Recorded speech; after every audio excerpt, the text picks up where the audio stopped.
Hello friends, welcome to my channel Sushant. Today we are at the next topic, that is how to generate initiative from the opening, and we are going to look at second game from the Scandinavian defense. In the last game we saw one particular line and we saw how black tried to snatch the initiative. Today we are going to have a glimpse of another line which will show us how the position can become really very sharp. Let's get into the line quickly and then we will discuss about it. E4, D5, E takes D5, the most popular and the best move perhaps. NF6, so called the Scandinavian defense. The line we are recommending today, we will see one part of the main line, D4, and the line I am recommending is the move Bishop G4, which is considered very unsound by many but has many advantages. Let us discuss a bit about that. After the move Bishop G4, the first thing that happens is white players are mostly unprepared. That doesn't mean that I will play an unsound gambit thinking that opponent is unprepared. The point here is a bit deeper. See, if we try to understand the psychology of different kind of opponents of different rating ranges, we will realize that whenever I have played with any 23 to 2500 rated players, only one or two have played the move F3. No one ever plays the move F3 because just to hold the pawn by C4, white doesn't want to play F3, Bishop F5 and just keep on moving pawns. It's a very risky strategy. Most players, the higher ones, they prefer the move Bishop E2. When we see that after BE2, Queen E2, Queen D5, black can equalize very easily. We need to study those positions. And white players also prefer the simple NF3, to which I like the move QD5 when I feel black has nothing to worry about. Later I will be showing you my games of this line against good players and we can make out this position is absolutely good. There are two lines which should be of more importance for the lower rated players, because generally what happens, the lower players are a bit scared to sacrifice the pawn. Let's say opponent can play the move BB5 check. This is one very risky line for white and black both. I used to play the move ND7, which I sometimes play. I had a game against almost a 2500 player and I got a very good play in the line C4, A6, BA4, B5. Play becomes very sharp and almost I was about to draw the game. Unfortunately, in time pressure I lost the game. That line can be considered. Otherwise, currently I also like the move C6. When after DC and C6, see, black is just a pawn down, but look at the situation here. White will often play F3 or NF3. If Bishop C6, BC, then he goes E6, BE7, castle, and then with QB6 he puts pressure on D4. Especially with F3, the diagonal A7, G1 becomes very weak. So this line can be also considered. Finally, let's move to today's game. White played the move F3 here. F3 is played by any player who is willing to attack the bishop, gain tempo, and then next move go with the move C4 and try to protect the D5 pawn permanently. But what white is risking? See, he is making so many pawn moves and he is going to be behind in development.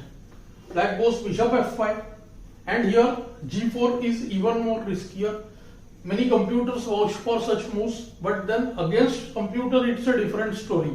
Okay, but against any human we will see that the king on E1 will be very tricky position to have. So white goes C4 and here black has to decide what he wants.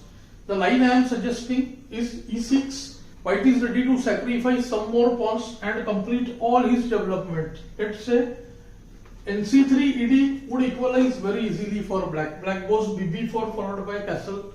Black should be somewhat better also. After D takes C6, black again develops with the move NC6. One might be wondering what is happening. When I saw this line for the first time, I was fascinated. And where did I see this? I was playing a tournament and one game was going right next to me, where a player of 2400 level was white and a player close to 2200 rated was black. And soon what happened? After EF7 check, we will discuss that the white player lost very badly. Within 16-17 moves, his position collapsed. Okay, so let us discuss some other moves apart from ef7 here. What black must know is after d5, actually hardly there is any way for white to go back now. He has to accept the challenge. Knight b4, queen a4 check, c6, almost forced is nc3. When after fe, you can make out that after d into e6, black can just play bc5 castle and collect this e6 pawn as per his will, and this position should be almost winning for black. So white has to deal with the d4 pawn here. d4 is attacked. So first he goes ef7, kf7. At first it looks king is bit unsafe, but do note that even the black king cannot be given check for many more moves to come. And black is going to play b4 followed by rook e8 when everything else other than the a8 rook is developed. So we can make out this position is going to be winning for black very soon. So now see d4 has to be guarded.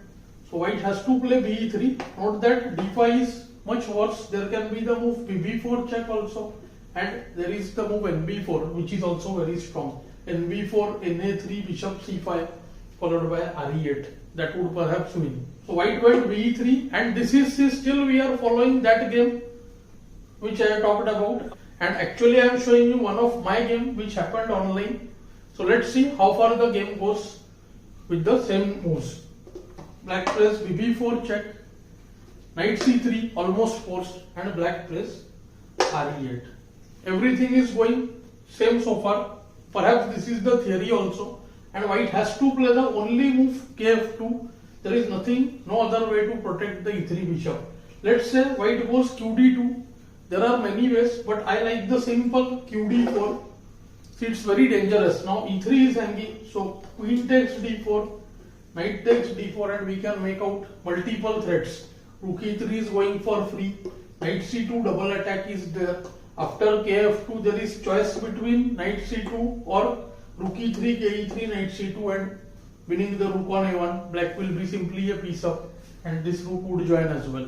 So this position is again winning for black. And here many things are possible. I don't know what happened in the game which I was watching. Most likely I think black either played here knight d4 in that game, or he played the move bishop c2. Bishop c2 is very interesting. The computer programs also suggest the move qe7 over here, but they are more keen to go with the move nd4. It's very similar to our plan. I generally play the move qe7. It's less tactical, but the position is still winning. Now see, knight e4 is not possible. There are 3 attacks. So king has to go back to f2. And the point is that now black just goes knight d4. Queen d4 simply loses to bc5. And the trouble here is that knight c2 is coming. The idea is not to gain this rook, but the bishop c5 check. That is deadly. And the game is almost won. Let's see what happened in my game. Opponent played rook c1 to stop nc2, but still I went knight c2. This is one of my online games, and in fact I must tell you I had 2 such games, totally identical ones. Rook takes c2, and now comes bishop c5 check. Rook c2 is an outright blunder, but what to do? There were multiple threats. bc5, queen e3, so nothing much was there.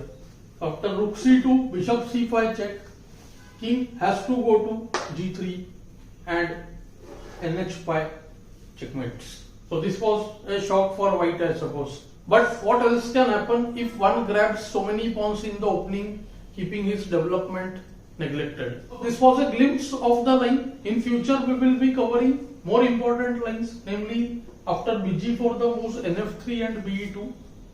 I hope you are finding these lessons instructive and useful. Do let me know in the comments below. Thanks for your time.